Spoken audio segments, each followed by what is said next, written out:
आपके खाते से पेंशन का अंशदान कटा है, इसका संदेश आपके मोबाइल फोन पर आपको मिल जाया करेगा। भाइयों और बहनों, इतना भर करने से आप 60 वर्ष के बाद कम से कम, ये ज्यादा भी लिया जा सकता है, कम से कम 3,000 रुपए की नियमित पेंशन के हकदार हो जाएंगे।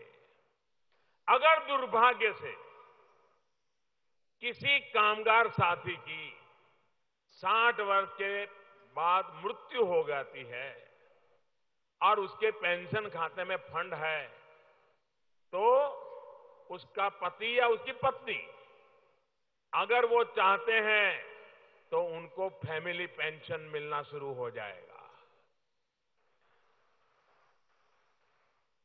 साथियों, वैसे तो इस योजना से कोई बाहर निकलना पसंद नहीं करेगा, लेकिन फिर भी किसी को लगता है कि भाई मैंने इतने साल तो किया, लेकिन मुझे अब रहना नहीं है, मुझे निकल जाना है, तो उसके लिए भी सुविधा है, कोई बंधन नहीं है।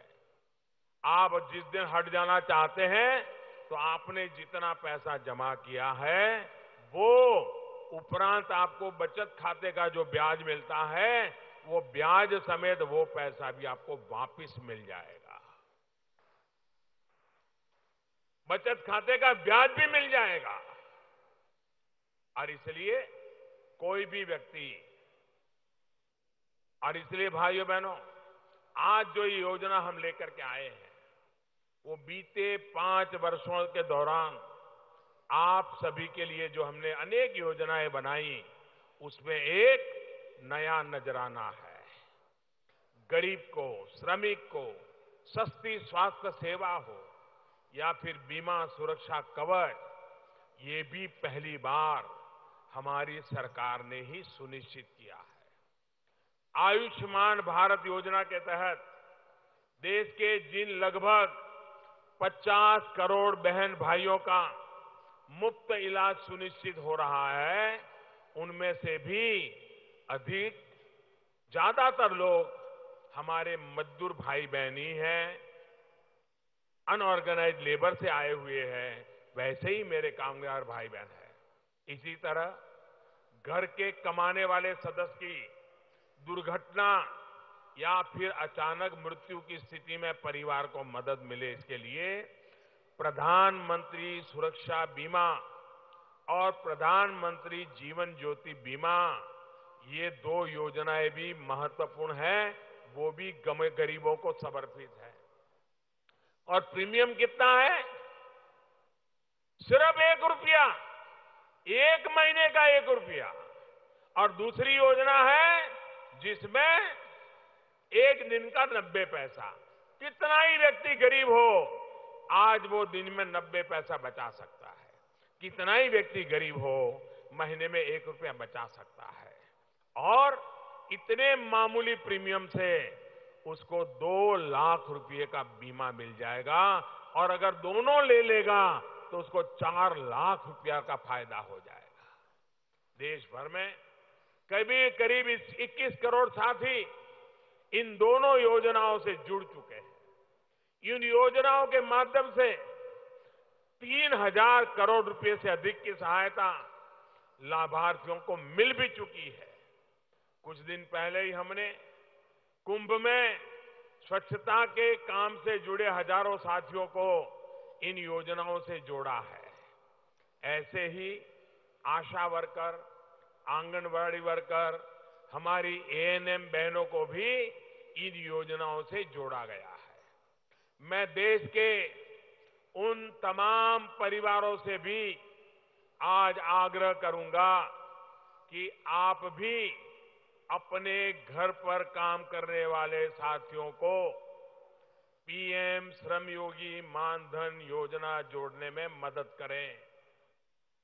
जो मध्यम वर्ग के परिवार है, उच्च मध्यम परिवार के, धनी परिवार है, उनके घर में भी ड्राइवर होता है, खाना पकाने वाले होते हैं, कपड़े धोने वाले होते हैं, अखबार देने वाले होते हैं।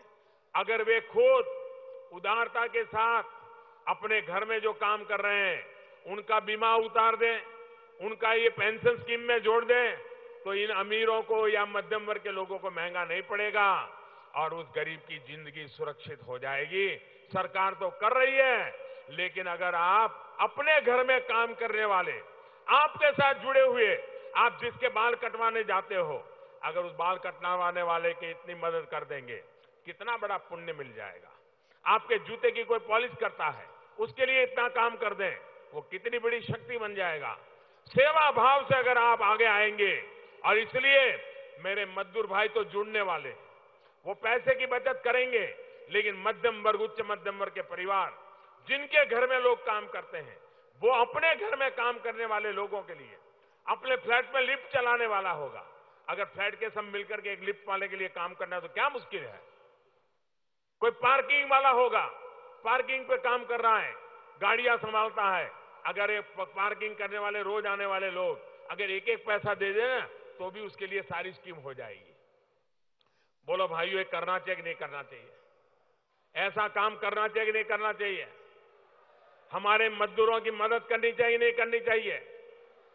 उनके आशीर्वाद हमें काम आएंगे कि नहीं आएंगे? साथियों, बीमा सुरक्षा के अलावा प्रधानमंत्री आवास योजना से जो पक्के और अच्छे घर दिए जा रहे हैं, उनके अधिकतर लाभार्थी भी ये हमारे श्रमिक परिवार ही है।